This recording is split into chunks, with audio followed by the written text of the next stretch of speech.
Le livre du ciel, tome 20, 6 février 1927. Tout est présent là où se trouve la divine volonté. Rien ne peut lui échapper. Comme celle qui la possède vit dans la communion des biens de son Créateur, elle reçoit amour et bonheur, elle donne amour et bonheur.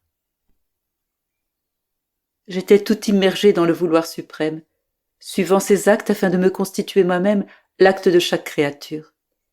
Et mon doux Jésus sortit de mon intérieur et tendant les bras vers moi, il m'enlaça en me serrant fortement contre lui. Tandis que Jésus m'enlaçait, toutes les choses créées, les cieux, le soleil, la mer, et même le plus petit oiseau, entouraient Jésus et nous enlaçaient en voulant répéter son acte. Elles semblaient rivaliser entre elles et aucune ne voulait être laissée en arrière. J'étais confuse en voyant que la création tout entière accourait vers moi pour m'étreindre, et Jésus me dit : « Ma fille, lorsque l'âme vit dans ma volonté et que j'accomplis un acte envers elle, même un simple baiser, un petit mot, toute la création, à commencer par la reine souveraine et jusqu'au moindre des plus petits êtres, tous se mettent en branle pour répéter mon acte.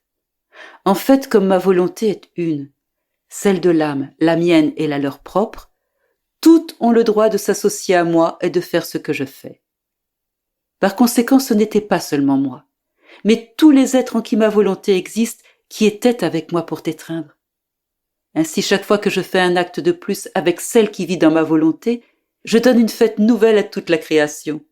Et chaque fois qu'il y a une nouvelle fête et que je me prépare à te faire un don ou à te dire une parole, tous accourent pour y participer, répéter mon acte, recevoir la nouvelle fête et faire pour toi la fête de leurs actes. N'était-ce pas pour toi une fête de sentir l'étreinte de la céleste maman, celle de la lumière du soleil, des vagues de la mer, et même du tout petit oiseau qui étendait ses ailes pour t'étreindre? Ma fille, là où se trouve ma volonté, il y a tout. Rien ne peut lui échapper. J'ai continué à suivre ses actes dans le vouloir suprême, et mon doux Jésus ajouta : Ma fille, pour celle qui possède ma volonté, c'est comme si elle avait centré en elle le soleil, mais pas celui que l'on peut voir dans les cieux. C'est un soleil divin, celui-là même qui est centré en Dieu. Étendant ses rayons, il se centre dans l'âme qui devient propriétaire de la lumière parce qu'elle possède en elle la vie de la lumière avec tous les biens et tous les effets qu'elle contient. Par conséquent, elle est en communion de bien avec son Créateur. Tout est en communion avec celle qui possède ma volonté.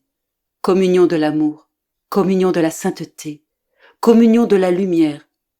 Tout est en communion avec elle. De plus, comme son Créateur la considère comme une naissance de sa divine volonté, elle est déjà sa fille et il se réjouit de mettre ses biens en commun avec elle. Et si cela ne pouvait pas se faire, il en souffrirait comme un père qui, immensément riche, se trouverait dans l'impossibilité de partager ses biens avec ses fidèles enfants. Incapable de donner ce qu'il possède, il serait obligé de les voir pauvres. Ce père, dans l'opulence de ses richesses, mourrait de chagrin, empoisonné dans sa propre amertume, parce que la joie d'un père est de donner et de rendre ses enfants heureux de son propre bonheur. Si un père terrestre qui serait incapable de mettre ses biens en commun avec ses enfants peut tellement souffrir, au point de mourir de chagrin, combien plus encore le Créateur éternel souffrirait, plus encore que le plus tendre des pères, s'il ne pouvait pas mettre ses biens en commun avec celle qui possède le divin fiat, et qui, étant sa fille, a tous les droits de posséder cette communion des biens avec son Père. Et s'il n'en était pas ainsi, ce serait en contradiction avec l'amour qui ne connaît pas de limites et avec la bonté plus que paternelle qui est le triomphe continuel de toutes nos œuvres. Par conséquent, lorsque l'âme en vient à posséder le fiat suprême, le premier acte de Dieu est de mettre ses biens en commun avec elle. Et centrant son soleil en elle, par le courant de sa lumière, il fait descendre ses biens dans les profondeurs de l'âme où elle prend tout ce qu'elle veut. Et à travers ce même courant de lumière qu'elle possède, elle fait remonter ses biens vers son Créateur comme un très grand hommage d'amour et de gratitude. Et ce même courant les fait redescendre à nouveau vers elle. Ainsi ses biens montent et descendent continuellement, comme une assurance et un sceau de communion entre le Créateur et la créature. Telle était la condition d'Adam lorsqu'il fut créé, jusqu'à ce qu'il pêche. Ce qui était nôtre était sien. La plénitude de la lumière était centrée en lui parce que sa volonté une avec la nôtre lui apportait la communion de nos biens. Combien nous sentions notre bonheur redoubler de la part de la création, pour la simple raison que nous pouvions voir Adam, notre fils, heureux de notre propre bonheur. En fait, comme sa volonté était une avec la nôtre, notre volonté pouvait déverser sur lui en torrent nos biens et notre bonheur. Si bien que, incapable de contenir parce qu'il n'avait pas la capacité de son Créateur, rempli à ras-bord jusqu'au point de déborder, Adam faisait remonter tout le reste vers celui dont il avait tout reçu. Et que faisait-il remonter? L'amour parfait qu'il avait reçu de Dieu, la sainteté, la gloire qu'il possédait en commun avec nous, comme un prêté pour un rendu de bonheur, d'amour et de gloire. Nous lui avions donné du bonheur, il nous redonnait du bonheur.